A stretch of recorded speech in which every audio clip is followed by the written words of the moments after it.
Prepárense. Hoy nos adentramos en una oscuridad que poco se atreve a imaginar, un caso que realmente sacudió a México. Lo que vamos a descubrir es difícil de procesar, de verdad. No es para los débiles de corazón, eso desde luego. No, no lo es. Hablamos de Ecatepec, en el Estado de México. Un lugar que, por desgracia, se ha vuelto sinónimo de horror. Exacto. Y el año 2018, el año en que la pesadilla se hizo realidad con una pareja a la que los medios bautizaron como los monstruos de Ecatepec. Un apodo que les queda como anillo al dedo, por desgracia. Totalmente. Y lo que tenemos son retazos de información, ¿no? Recortes de prensa, la fría entrada de Wikipedia, fragmentos de una historia real que parece sacada de una película de terror, pero mucho peor. Y precisamente por eso estamos aquí, para intentar comprender lo incomprensible, para reconstruir este puzzle macabro y arrojar algo de luz sobre las sombras. Exacto, desentrañar la verdad detrás del horror y entender los detalles, por muy escabrosos que sean, y las preguntas que siguen sin respuesta. Empecemos por los protagonistas de esta historia. Juan Carlos Hernández Bejar, nacido en 1985 en Lázaro Cárdenas, Michoacán. Su vida, ya desde la infancia, estuvo marcada por la tragedia. Hijo de madre soltera, sus propias palabras describen un ambiente de abusos terribles. Decía que le vestían de niña, que presenciaba los encuentros sexuales de su madre.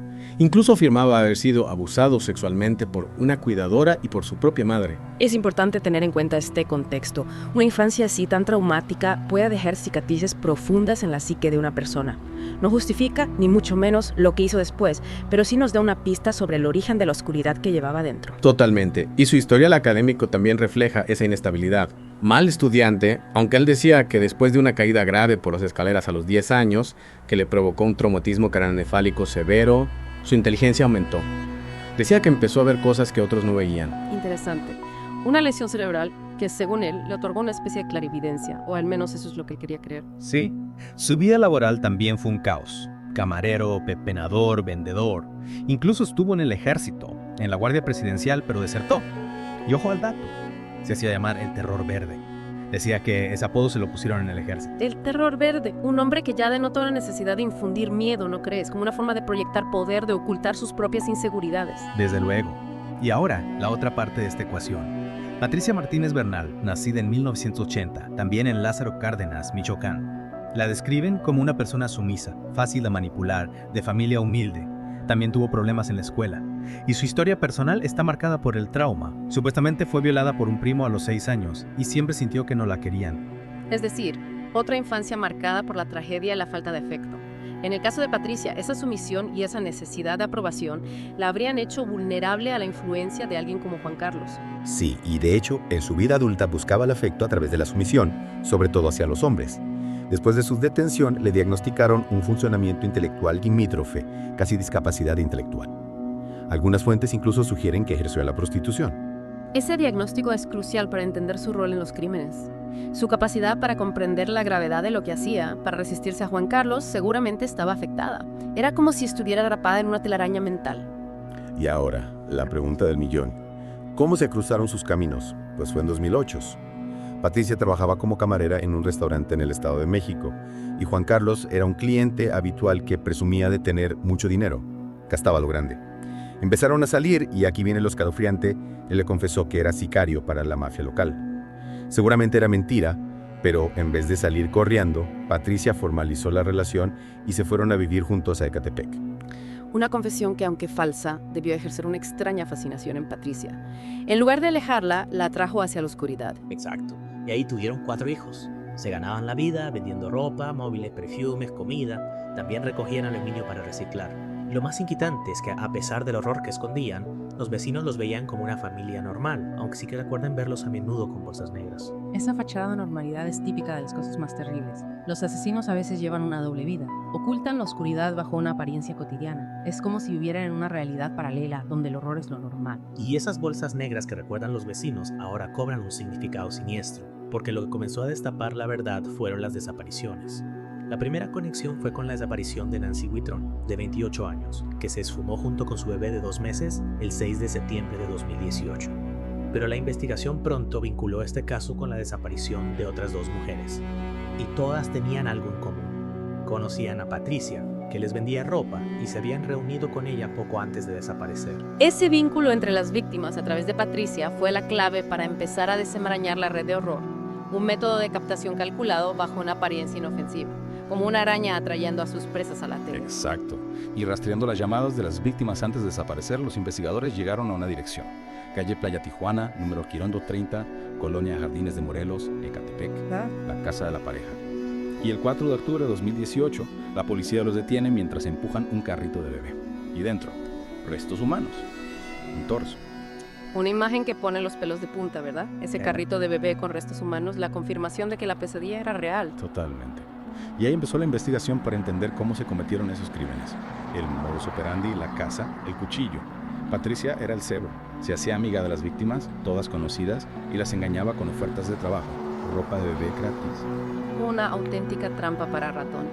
Se aprovechaban de las necesidades de la gente, de su confianza. Sí, y una vez en la casa, Juan Carlos las atacaba. Patricia incluso confesó que en varias ocasiones ayudó a someter a las víctimas y que participó en los abusos sexuales. Él las violaba, las degollaba o las estrangulaba. Y después la parte más macabra. Descuartizaba los cuerpos, a veces mientras Patricia estaba con los niños en otra habitación. Una división de tareas escalofriante. Él, la violencia física. Ella, la complicidad, la ocultación. Una auténtica maquinaria del mal funcionando a pleno rendimiento. Y la barbarie no terminaba ahí. Había canibalismo y rituales macabros. Patricia confesó haber cocinado y comido carne humana con Juan Carlos. También alimentaban a sus perros con carne humana. Juan Carlos guardaba órganos como corazones en frascos con alcohol como ofrendas a la Santa Muerte.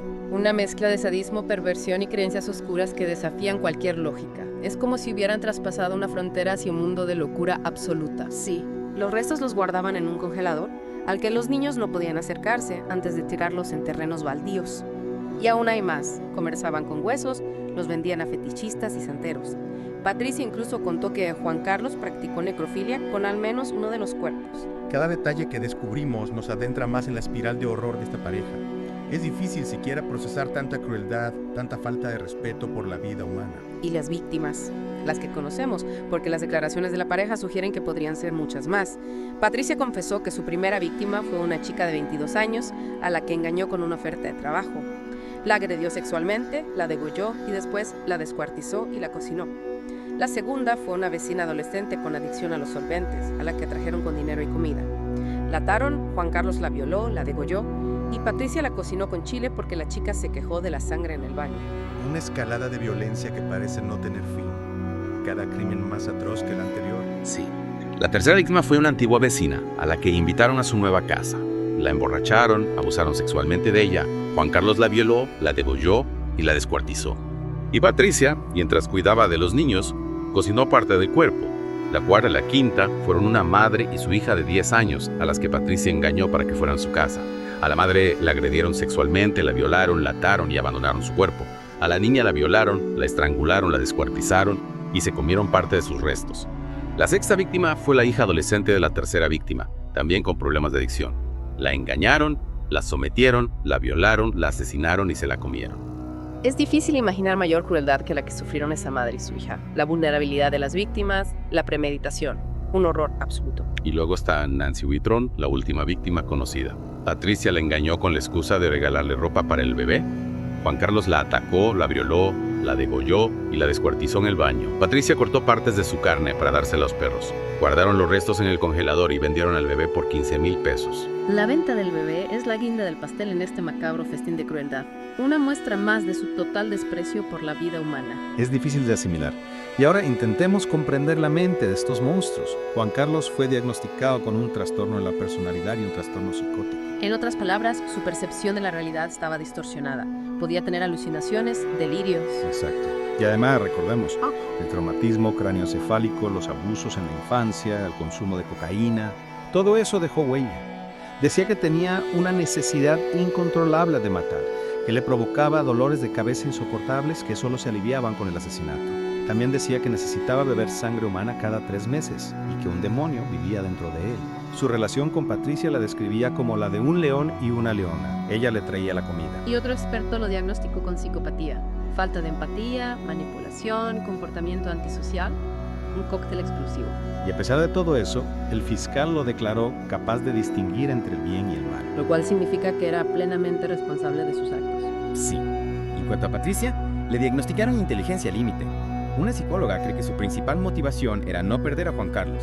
La comparó con otras mujeres de parejas de asesinos en serie, que parecen pasivas, pero que en realidad son las que instigan los crímenes. También hay que tener en cuenta que ella era mayor que él. Los expertos creen que ambos habrían delinquido por separado, pero que juntos fueron mucho más letales. Una combinación letal, sin duda. Como dos piezas de un puzzle que encajan a la perfección para formar una imagen terrorífica. Sí, y recordemos que se encontró una lista con 17 posibles víctimas en su poder y que participó directamente en al menos 2 asesinatos. Es decir, que no era una simple espectadora, sino una cómplice activa en el horror. Y sus justificaciones para los asesinatos son escalofriantes. Decía que se sentía traicionada por las víctimas, que según ella tenían relaciones con Juan Carlos y que las madres solteras merecían morir por descuidar a sus hijos al no darles una figura paterna. Unas ideas que reflejan una mente enferma, retorcida. Una mezcla de celos, misoginia y una visión distorsionada de la realidad.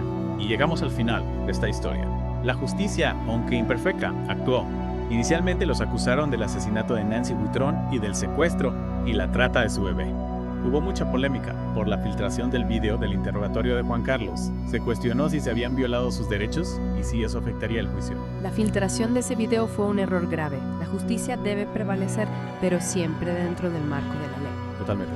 Finalmente los condenaron a 327 años de prisión, cada uno por 8 cargos de feminicidio, adopción ilegal e inhumación ilegal de restos humanos. Y todavía tenían pendientes 2 cargos más por feminicidio, con la expectativa de que la condena final superara los 400 años. Hubo una breve anulación y luego la reinstauración de una sentencia de 30 años por la desaparición forzada de una víctima, además de la sentencia de 40 años por su asesinato. La fiscalía dijo que pasarán el resto de sus vidas en la cárcel. Una condena ejemplarizante que busca reflejar la gravedad de sus crímenes y proteger a la sociedad de estos monstruos. Y mientras intentamos asimilar todo esto, quedó una pregunta en el aire. ¿Cuántas víctimas más hubo? Porque las declaraciones contradictorias de la pareja sugieren que el número real podría ser mucho mayor. Esa es la pregunta que nos perseguirá siempre. La sombra de la duda, la posibilidad de que haya más víctimas que nunca conoceremos. Este caso nos obliga a mirar al abismo, a confrontar la oscuridad que habita en el corazón humano y a preguntarnos, ¿qué señales ignoramos?